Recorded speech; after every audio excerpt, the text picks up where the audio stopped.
আসসালামু আলাইকুম।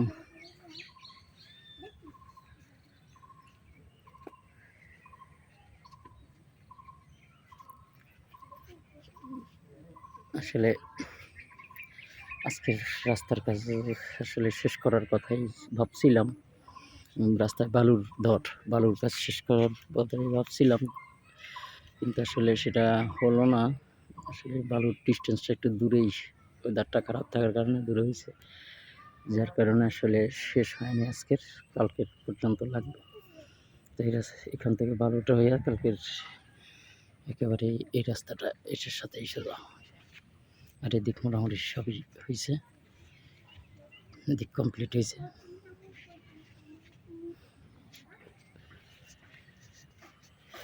তো ঠিক আছে, আজকে লম্বা করলাম না। আল্লাহ হাফেজ।